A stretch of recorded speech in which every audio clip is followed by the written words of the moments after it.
teachable moment is something you might not anticipate, but that you just pounce on and you say, all right, I don't know what, maybe we're walking in the hallway right now and we're supposed to be quiet, but right now, let's look at this. I remember one day we were walking down the hallway and a lady was putting out a display of trucks, and we had to stop and watch her, and it was her model truck collection. And I said, do you mind if we ask you some questions? And so we were a little late to lunch, but it was okay. We sat down and we asked her some questions about her collection. We learned the word collection. We learned what a model was, how a model is scaled down from something big. And they picked out their favorite one. And then we actually ended up bringing in our own collections to share.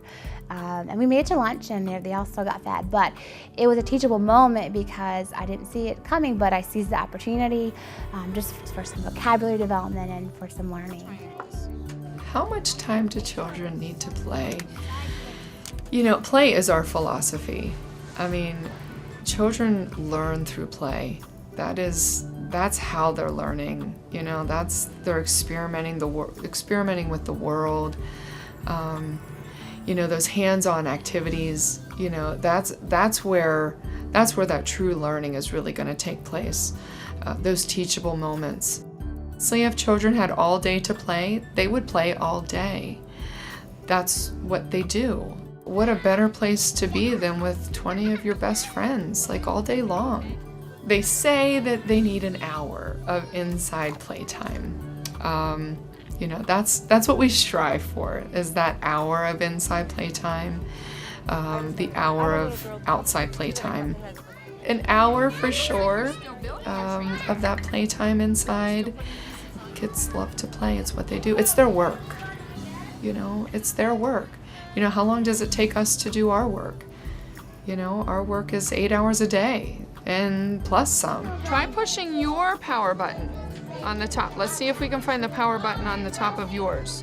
I do appreciate their hard work and what they've, you know, spent so much time working on. So if I can save it for them, if I can find a way, you know, to save it, to put it up on the shelf or to, you know, set it on a windowsill or put it up on top of a cubby, you know, I will, you know, because it is their work. And I know how much I would be upset if somebody came into my office and said, you're done, and turned my computer off without having a chance to save my work. So, you know, I want to, you know, it's part of that respect. If I can save what they've worked on and we can bring it back out, then, you know, I really try to do that. Yeah, we'll put this on the drying mat. You decided to use a lot of green. I love the idea of STEAM. So what we're really looking for is children to be able to use, you know, science and technology, engineering, art, and math. And we already do those things. The idea is really showcasing it so others can see it, and helping children experience it in ways that are age appropriate. So I believe firmly that children are very capable of using science. It may not be the definition that you would get out of, you know, the book that goes through, you know, scientific method and all these things, but children have questions about the way things work and the world around them. They're explorers. And in that regard, they are scientists, and they sometimes will come up with a question in their mind and figure out a way to either test their idea or come up with a solution. Those are great skills for early scientists. When we talk about technology is in our classrooms all the time.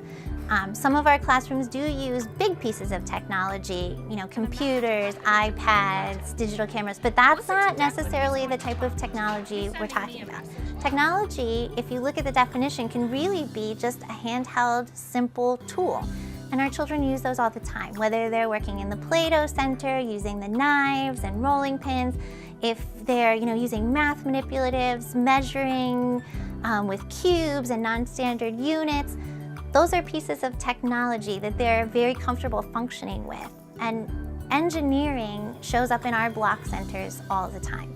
When we look at children building structures and figuring out how to make a steady base for their towers, or when they're making marble runs and building ways to test those ideas, those are engineering skills. And they're really starting to figure out how different shapes function together and how different shapes can actually change the support of a structure.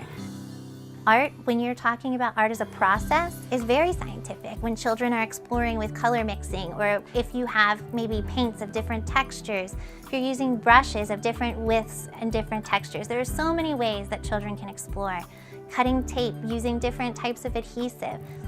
That's all art, but it's also still a process that requires them to problem solve and to keep trying. It has to come from the child. It has to be more of a problem-solving experience. And then mathematics falls into our classrooms all the time. We are counting as we're jumping on the number line. We measure with cubes. We do a lot of, matching numbers to groups.